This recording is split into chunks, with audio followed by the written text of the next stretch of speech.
Hello बच्चों, जय हिंद। अभी ये जो 16 अप्रैल को एनडीए की परीक्षा हुई थी तो उसमें एक ये क्वेश्चन पूछा गया था। कल ही मैंने एनडीए सेट ए का ये जो अप्रैल में पेपर हुआ है अभी 16 तारीख को, उसका जो कंप्लीट सॉल्यूशन है वो मैंने टेलीग्राम पे शेयर किया है। तो मेरे अनुसार इसका जो आंसर है वो बी है इस क्वेश्चन का। बट फिर कुछ बच्चों ने फिर मुझे टेलीग्राम पे मैसेज किया कि सर उनकी आंसर की में आंसर सी है, उनके पास जो आंसर की आई है तो इस क्वेश्चन का आंसर सी लिखा हुआ है। तो क्रॉस वेरीफाई करने के लिए भाई मैंने भी फिर कुछ आंसर्स की चेक करी, गूगल से मैंने देखा। तो हर आंसर की में ना आंसर डिफरेंट दे रखा है। किसी ने डी क्लिक कर रखा है, किसी ने सी, किसी ने बी, कुछ ने ए भी लिखा हुआ है। तो मैंने फिर क्रॉस वेरीफाई करने के लिए यूट्यूब पे भी मैंने काफ़ी सारे टीचर्स के जो सॉल्यूशंस है वो मैंने चेक किए। तो किसी ने इस क्वेश्चन को करवाया ही नहीं है। कुछ का कहना था कि टीम काम कर रही है और कुछ का कहना है कि शायद बी या सी में से कोई एक है, और एक सर ने सी में ही आंसर क्लिक करवाया है। तो इसका आंसर क्या होना चाहिए, एक बार आप भी इस क्वेश्चन को एक बार वीडियो को पॉज करके आप भी इसको जरा एक बार सोचिए, ठीक है। बाकी एक बार देखो पढ़ते हैं इस क्वेश्चन को, मैं भी एक बार पढ़ने की कोशिश करता हूँ। आप भी अपने अनुसार जरा कमेंट करना कि क्या इसका राइट आंसर होना चाहिए, मैं गलत कर रहा हूँ सही कर रहा हूँ, मुझे कमेंट सेक्शन में गाइड करना आप लोग यार, ठीक है। कोई मिस्टेक अगर हो मुझसे तो बताना।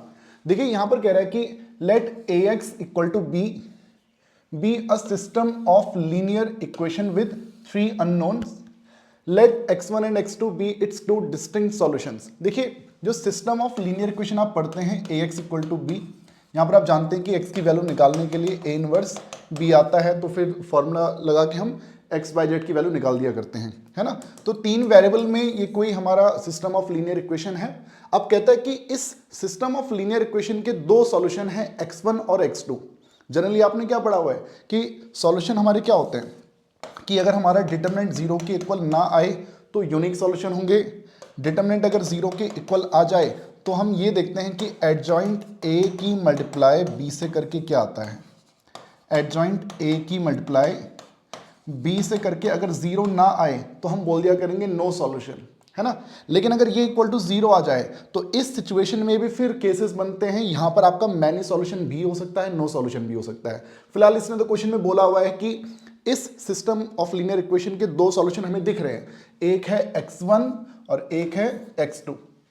यानी कि अगर मैं बोलूं कि x की जगह पे x1 रख दिया जाए तो बिल्कुल वो इस कंडीशन को सेटिस्फाई करेगा, और x की जगह पे अगर x2 रख दिया जाए तो वो भी इस कंडीशन को सेटिस्फाई करेगा। दो सॉल्यूशन तो हैं, दो से ज़्यादा और भी सॉल्यूशन होंगे यार, या तो यूनिक सॉल्यूशन होते हैं या मैनी सॉल्यूशन होते हैं या फिर नो सॉल्यूशन होता है। तो दो सॉल्यूशन दिख गए, यानी कि मैनी सॉल्यूशन वाला केस हो गया। फिर आगे कहता है कि if the combination of small a x1 plus small b x2 is a solution of ax plus b। कह रहा है कि इस x1 की मल्टीप्लाई स्मॉल a से करते हैं और x2 की मल्टीप्लाई स्मॉल b से करते हैं तो जो नया जो मैट्रिक्स बनेगी वो भी क्या है, वो इसका सॉल्यूशन होगा। बट वो स्मॉल a और स्मॉल b की वैल्यूज क्या हैं, वो रिलेशन क्या है, वो हम आपको नहीं बता रहे, वो रिलेशन आप लोगों को फाइंड करना है। कह दिया कि a और b क्या है, real numbers, then which one of the following is correct. कह रहा है कि a इक्वल टू b है, a plus b equal to 1 है, a plus b equal to 0 है, या a minus b equal to 1 है। तो ये क्वेश्चन मेरी जितने भी बच्चों से बात हुई थी तो लगभग सभी बच्चे इस क्वेश्चन को छोड़ के आए हैं। तो यहां पर देखो इस सिचुएशन में क्या किया जा सकता है, इसने बोला है कि a x1 plus b x2 ये भी इसका एक सॉल्यूशन है।